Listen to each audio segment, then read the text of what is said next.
They say the faster you rise, the faster you fall. That's what happened to many zip codes in North Las Vegas. It's been among the nation's fastest growing cities for the last decade. And now it's a foreclosure capital. 89031 is ground zero. How much lower can we go as far as home values are concerned? This one in the Paseo del Norte subdivision is selling for $75,000. It's 15 years old. Most of its neighbors are short sales or foreclosures listed around the same price. And it's Bill Meyer's job to sell them to whoever can buy. All zip codes are challenging. I think the key is not necessarily the zip code. The key these days is the condition of the home. 89031 is a prime example of that. The neighborhoods closer to Craig are older, built in the 90s and early 2000s. To the north, the Aliante master planned community went up in 2002. Golf course living used to cost $500,000. Now the median price is down to $200,000 or less. John Jaworek is the neighborhood watch captain for Paseo del Norte and patrols the streets every day. Very close to where we're standing right now is a guy who has a very good job, and he tells me, he told me this several months ago, I've stopped paying about 10 months ago on my mortgage. He said, it's not worth it. So that's the case with some of these houses. Many will get notices of default and have to decide whether to foreclose or short sale. No zip code has racked up more NODs than 89031, with a cumulative 1,723, according to foreclosureradar.com. The bottom line is worse. The average amount of money owed on a note is $281,000, but they are being resold at auction for $145,000. When you hear the statistics that your neighborhood has the most notices of default in Clark County. Right. How do you feel about that? I don't feel too apprehensive about it because I know it's an opportunity for people to move in, and I know they're good people because I've seen these people and I meet them. Some of your favorite parts about being down here? I love the experience because it's a really interesting experience. Well, you pick these ones out and I'm going to pick this one out, okay? Because it's fun. I like coming down here. I enjoy it when people like come out and with their little kids and come out in front of us.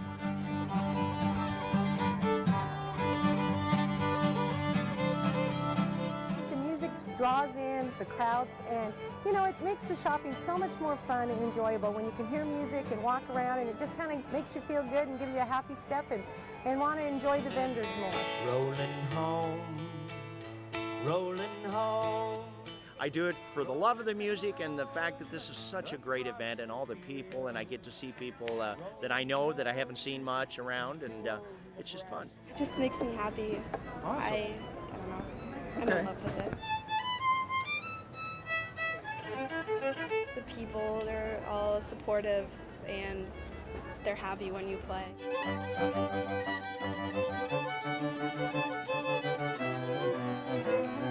It's kind of daunting sometimes. You know, there's a certain thrill that, you know, you don't have a paycheck before you walk in. You know, it's only what they put in the jar that you actually get paid.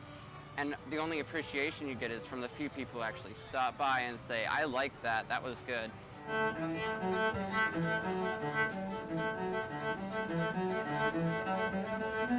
So most of your competition out in this Haymarket is under the age of 16. How do you feel about that? Very young. I love it. I think it's great. We're getting the youngsters out here doing this, and it's just wonderful, though, that they let us old guys still get to do this. Yes, you'll find love in every byway.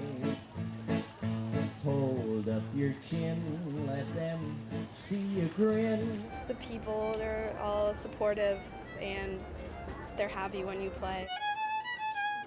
I'm in love with it. It's just fun in general.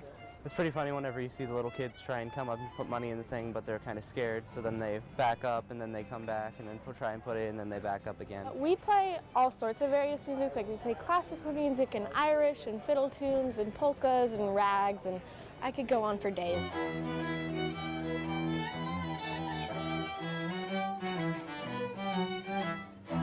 My mom likes coming and listening to us play. Do you have a favorite song of theirs? I think The Sweet Child of Mine, They Just Learned, from Guns N' Roses.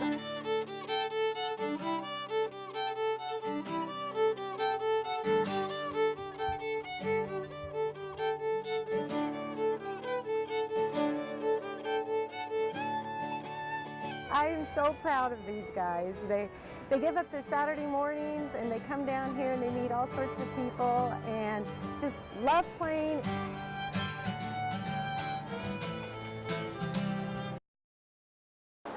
It will enhance your life. It will solve all your problems. It's better than a religion, I would say.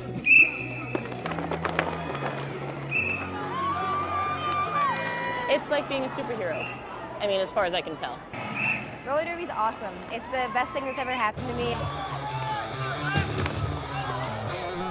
The modern version of roller derby came back into existence around 2000.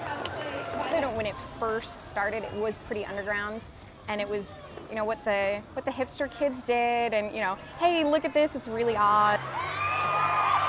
There's like almost 300 teams in the United States that play flat track roller derby. There's no ball. You score points by your jammer, which is the girl with a star in her helmet, passing the blockers on the other teams.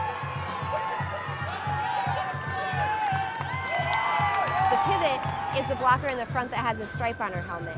She is the pace car for the pack. She's kind of the leader. The rest are blockers, and they all work together to help their jammer through and stop the other jammer. If you're lucky, you might get a roller derby girl in your lap, no extra charge. We have a broad spectrum of people who play this game. The Vice President's Assistant for U.S. Bank. The Boys and Girls Club. The Legal Assistant. I'm an exercise specialist. Marketing. I am an accounting specialist. There's been a lot of talk in Las Vegas lately that we need a professional sports team in this town. Is there already a sports team in Las Vegas? I say there's a very good answer sitting right here in this roller hockey rink. Sin City Roller Girls is Las Vegas's answer to needing a sports team, and if they have had trouble with basketball and football and baseball coming here having a real team, pay attention to the roller derby. Put some effort into it. Get this sport off the ground, and you will see that it will be a benefit to anybody involved. People want action. They want to see girls in miniskirts and fishnets. They want to see big hits. It's action-packed. It doesn't stop. You're looking over your shoulder every time, because if you look over this way, bam. We've been voted best sports team in the weekly. Kids under 10 get them for $7, $10, you know, to get into a game and have a couple hours of really cool derby action. I think it's a pretty cheap, you know, night out. It's something that I think that our entire society could benefit from. They say that baseball is an American pastime. Roller derby is one of those sports that the audience could really get into and make it a good part of their life and enjoy. Kevin Eubanks is a big fan of biking to work. He does it daily and is encouraged that more Southern Nevadans may be following his trail. I've been here 20 years and things have gotten vastly better. According to the RTC, their coaches now transport about 50,000 bikes a month. That means more riders who opt to take the bus for at least part of their commute. The bike is that key component to get people the last mile between where the transit route is and where their ultimate destination is. And to make the trip safer and more convenient, a new bicycle valet and repair shop is now a mainstay at the downtown Bonneville Transit Center. This center is free to the public, but for $60 a year, in addition to pulling your bike in and parking it all day, you have access to change and shower in the locker room before heading off to work. This I haven't seen. This is a real good idea because you never know what can happen to your bike. The bike shop is already creating a good impression on one new Las Vegas resident. He's looking to get a bike soon and joining others who are choosing to leave the cars at home and pedal to work. And just get out and try it. I think you'll get hooked like I did. Patranya Poonswan, 8 News Now. America's Own, your 2009 United States Air Force Thunderbirds. Jets will burn through the skies over Vegas.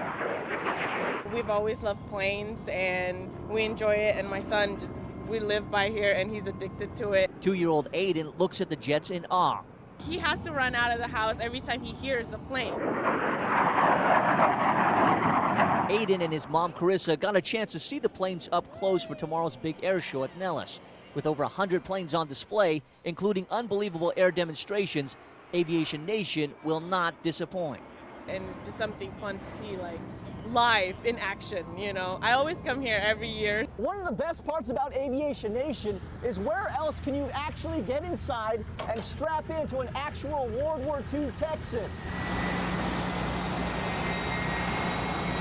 The air show also draws in thousands of visitors a year. Last year, nearly 150,000 spectators walked through Nellis. Out-of-towners like Alan Rands and family. Down in St. George, Utah, came down to see the airplanes. The show's visitors are expected to pump millions of dollars into our Las Vegas economy.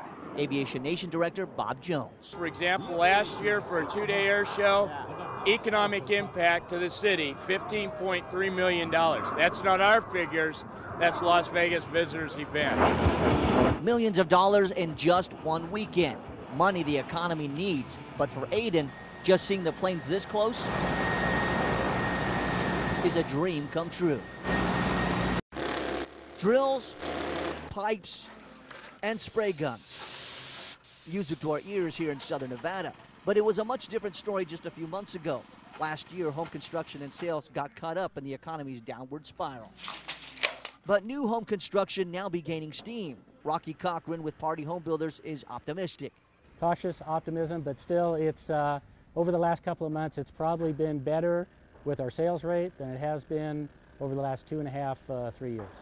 That's good news for home builders. According to Cochran, sales and construction are up in the second quarter.